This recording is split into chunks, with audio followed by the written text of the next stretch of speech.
और दुबई में हर कुछ साल बाद एक एयर शो ऑर्गेनाइज किया जाता है जो साल 1986 से हो रही है।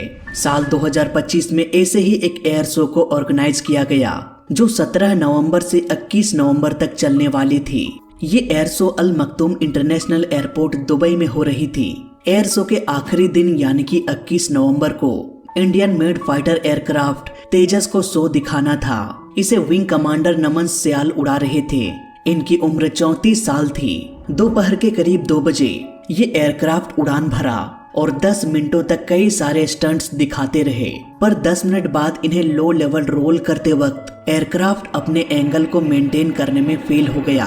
2:12 तेजस का यह विमान क्रैश हो गया। एयरपोर्ट में एक विशाल आग का गोला दिखाई दिया। चारों तरफ सायरन बजने लगी।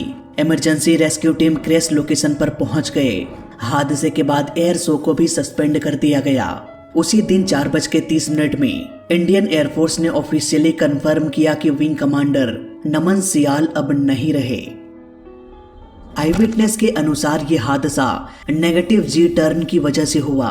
जैसे ही पायलट ने एरोबेटिक मनूवर किया, इसकी स्पीड और एल्टीट्यूड कम होने लगी। इवन बताया जा रहा है कि उस वक्त ऊंचाई 500 फीट से भी कम थी। एयर मार्शल संजीव कपूर कहते हैं कि ये फ्लाई बाय वायर या और कोई कंट्रोल सरफेस में प्रॉब्लम हो सकती है, पर मुझे ऐसा नहीं लगता। वीडियो फुटेज में हम साफ साफ देख सकते हैं लास्ट मोमेंट तक विंग कमांडर ने प्लेन को कंट्रोल करने की कोशिश किया। अगर प्लेन के कंट्रोल में प्रॉब्लम होती तो प्लेन जिग जैग पैटर्न में उड़ता हुआ दिखाई देता, पर ऐसा नहीं था। वहीं फ्यूल लीकेज की भी प्रॉब्लम सोशल मीडिया में खूब वायरल हो रही है, क्योंकि प्लेन के पास कुछ लिक्विड गिरा मिला था। पर मैं आपको बता दूं कि यह फेक न्यूज है जो इंटरनेट में फैल रही है। एक और चीज बड़ी तेजी से फैल रही है, वो है पायलट एरर। इवन हमारे देश के मीडिया भी इसमें शामिल है। पर एक चीज हम यहाँ पर नोटिस नहीं कर रहे हैं, दुबई के एयर शो में पूरी दुनिया की नजर होती है। हम अपने बेस्ट से बेस्ट पायलट इस एयर शो में भेजेंगे ताकि वो बेहतर कलाबाजियां दिखा सके। अगर हम हादसे के आखिरी कुछ पलों के वीडियो फुटेज देखें तो शुरुआत में प्लेन थोड़ा रोल किया, कुछ सेकंड्स के लिए उसी पोजीशन में रहा और फिर अपसाइड डाउन हो गया। इसी दौरान तेजी से एल्टीट्यूड कम होना शुरू हो गया। इस तरह के स्टंट में एल्टीट्यूड बहुत बड़ा रोल निभाता है जब प्लेन को एक सर्कुलर पाथ बनाते हुए फ्लाई करना हो तो, क्योंकि जितना बड़ा सर्कल होगा प्लेन उतनी ही आसानी से स्टंट कर पाएगा। वहीं एल्टीट्यूड जितनी कम होगी उतनी ही अधिक संभावना होगी कि वो ग्राउंड से टकरा जाए। और सबसे बड़ी बात यह है कि इस तरह के स्टंट को करने में पायलट को हाई जी फोर्स का सामना करना पड़ता है। इसके बारे में मैंने पोलैंड में हुए हादसे के दौरान भी बताया था।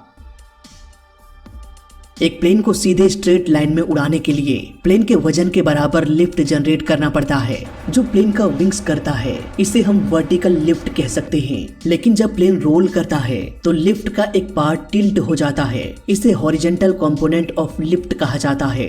इन दोनों फोर्स के विपरीत सेंट्रीफ्यूगल फोर्स और रिजल्टेंट लोड ऐड हो जाता है। ऐसे केस में अगर प्लेन के लिफ्ट को बढ़ाना है तो पायलट को प्लेन के नोज को थोड़ा ऊपर करना पड़ेगा। साफ शब्दों में कहें तो अगर प्लेन को 60 डिग्री में मोड़ देते हैं तो हम ऑलमोस्ट 2G फोर्स को एक्सपीरियंस करेंगे। 2G फोर्स में हमें ऐसा लगेगा कि हमारा वजन 2 गुना हो चुका है। 4G फोर्स में वजन 4 गुना हो जाएगा। यानी आपका वजन अगर 60 kg है तो आपका वजन बढ़कर 240 kg हो जाएगा। यहाँ पर सबसे बड़ी दिक्कत ये होती है कि हमारा शरीर 1G में फंक्शन करने के लिए बना है। इसी G फोर्स में हमारा दिल धड़कता है, दिमाग तक खून पहुँचता है। लेकिन जब fighter pilot high G force को एक्सपीरियंस करते हैं तब बॉडी का सारा खून पैरों में चला जाता है, दिमाग में ब्लड पहुंच नहीं पाता। नतीजा होता यह है कि पायलट का विजन कमजोर होने लगता है। उन्हें कोई कलर दिखाई नहीं देने लगता, सब कुछ ब्लैक एंड व्हाइट हो जाता है। इसके बाद पायलट का विजन नैरो हो जाता है, मानो वो खुली आकाश में नहीं बल्कि किसी टनल में फ्लाई कर रहे हो। कुछ पलों बाद ये भी दिखाई देना बंद हो जाएगा और पायलट के आंखों के सामने दिन के उजाले में भी अंधेरा छा जाएगा। इसके बाद पायलट फाइनल स्टेज में पहुंच जाएगा। यहाँ पर वो अपना कॉन्शियसनेस खो देंगे। सांसें तो चलती रहेगी पर उनका शरीर मानो कोमा में चला जाएगा। इसके बाद प्लेन बिना किसी कंट्रोल के उड़ता रहेगा। अगर बीच में पायलट को होश आया तो ठीक है, नहीं तो ये कहीं क्रैश हो जाएगा। इस सिचुएशन को कहा जाता है जी लॉक। तो क्या ये पायलट एरर था या कुछ और? इसे समझने के लिए मैंने तेजस का इतिहास और मैन्युफैक्चरिंग पर डिटेल एनालिसिस किया। MiG-21 1963 से भारतीय सुरक्षा में अहम योगदान देते आया है, पर साल गुजरने के साथ साथ ये आउटडेटेड भी होता गया और धीरे धीरे रिटायरमेंट के कगार में आ गया। ऐसे में 1995 तक भारत को फाइटर प्लेन्स की जरूरत पड़ने वाली थी, इसलिए साल 1983 से ही एक लाइट कॉम्बैट एयरक्राफ्ट बनाने का प्लान बनाया गया। 1984 में एरोनॉटिकल डेवलपमेंट एजेंसी एस्टेब्लिश किया गया और ये हिंदुस्तान एरोनॉटिक्स लिमिटेड के साथ मिलकर एक ऐसे ही एयरक्राफ्ट को बनाने वाले थे जो हल्की हो, जिसमें fly by wire control system हो। 1990 में इस प्लेन का डिजाइन बनकर तैयार हो गया। उस वक्त जो इसका डिजाइन वेट था उसके हिसाब से general electric F404 engine enough था। ये approx 85 kilo Newton thrust produce कर सकता है, लेकिन इसके बाद में काफी दिक्कतें आ गई। जब ये एक्चुअल में बनकर तैयार हुआ तो इसका वेट बढ़कर 6.6 टन हो गया। अब यहाँ पर डिजाइन वेट कितना था इसके बारे में मुझे इन्फॉर्मेशन कहीं भी नहीं मिला। जहाँ तक मुझे जानकारी मिली उसके हिसाब से इस प्लेन का डिजाइन वेट 5.6 टन था, लेकिन जब ये बन के आया तो 6.6 टन हो गया, यानी कि अप्रोक्स 1 टन वेट बढ़ गया होगा। लेकिन इतना वेट बढ़ने के बाद भी सेम इंजन को ही इंस्टॉल किया गया।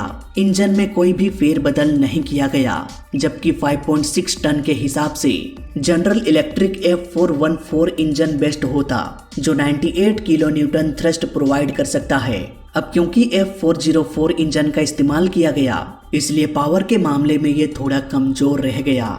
इसलिए बीते कुछ सालों से तेजस को मार्क II में अपडेट करने की बात चल रही थी। अब यहाँ पर आपको लग रहा होगा कि मैं इंजन पर जोर क्यों दे रहा हूँ, तो देखो, किसी भी प्लेन में उसका इंजन बहुत बड़ा रोल निभाता है। चाहे स्पीड की बात हो, डॉग फाइट की बात हो या फिर स्टंट करना हो, हर प्लेन में कुछ ना कुछ नेगेटिव पॉइंट्स होता है, लेकिन अगर इंजन पावरफुल रहा तो सब कुछ मैनेज हो जाता है। तेजस का डिजाइन डेल्टा शेप में है, इसलिए विंग्स का फैलाव भी बहुत बड़ा है। ये बड़ा विंग प्लेन को और अधिक लिफ्ट प्रोवाइड करता है। अधिक फैलाव के कारण विंग्स पर भी लोड कम पड़ता है, क्योंकि विंग्स का लोड पूरे प्लेन में डिस्ट्रीब्यूट हो जाता है। Delta wing high angle of attack में भी हेल्प करता है। अचानक से ये ऊपर जा सकता है, नीचे भी जा सकता है। वहीं इसका टर्न रेट भी 30 डिग्री पर सेकेंड है, यानी कि ये फाइटर प्लेन 1 सेकंड में 30 डिग्री मुड़ जाएगा और लगभग 3 सेकंड में पूरा 90 डिग्री मुड़कर ये दूसरे डायरेक्शन में निकल सकता है। लेकिन यहाँ दिक्कत ये होती है कि जब ये मुड़ता है तो लार्ज विंग के कारण ड्रैग बहुत अधिक बढ़ जाता है। ड्रैग बढ़ेगा तो प्लेन का स्पीड कम होने लगेगा और ऐसे में एल्टीट्यूड भी कम होना शुरू हो जाएगा। इसलिए इस तरह के प्लेन में एक पावरफुल इंजन होना बहुत जरूरी हो जाता है। इसके अलावा इस प्लेन का sustain turn rate almost 16 degree है, यानी कि बिना स्पीड और एल्टीट्यूड लॉस किए अगर इसे लगातार मुड़ना है तो वो मैक्सिमम 16 डिग्री तक मुड़ सकता है। जबकि F-16 राफेल जैसे प्लेन का STR 20 से 22 डिग्री पर सेकेंड होता है। एक प्लेन का STR जितना अधिक होगा वो उतनी ही जल्दी मुड़ सकता है।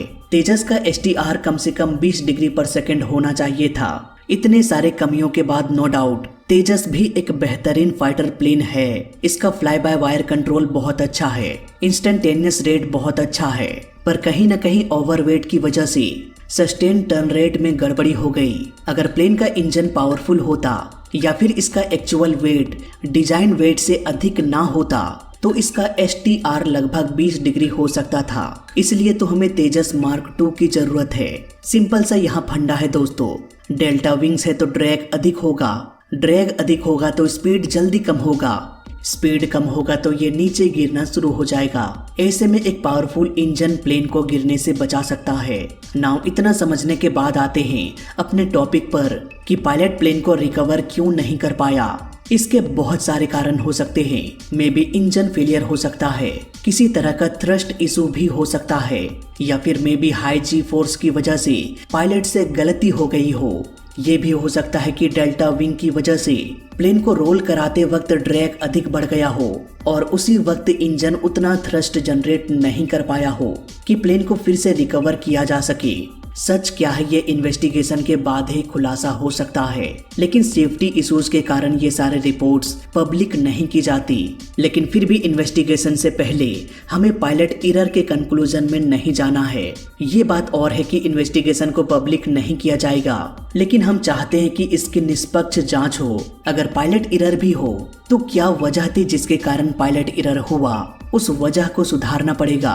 तेजस का टेक्नोलॉजी जहां भी कमजोर पड़े उसका पता लगाने के लिए उसे और बेहतर बनाने की कोशिश किया जाना चाहिए। फिलहाल मैं आपको बता दूं कि तेजस मार्क 1 को अपडेट किया जा रहा है ताकि जिन कमियों के बारे में अभी हमने डिस्कस किया उसे सॉर्ट आउट किया जा सके। फिलहाल इस वीडियो में अभी तक के लिए बस इतना ही। तो मैं मिलता हूँ आपसे अगली वीडियो में, तब तक के लिए देखते रहिए और सीखते रहिए। जय हिंद, वंदे मातरम।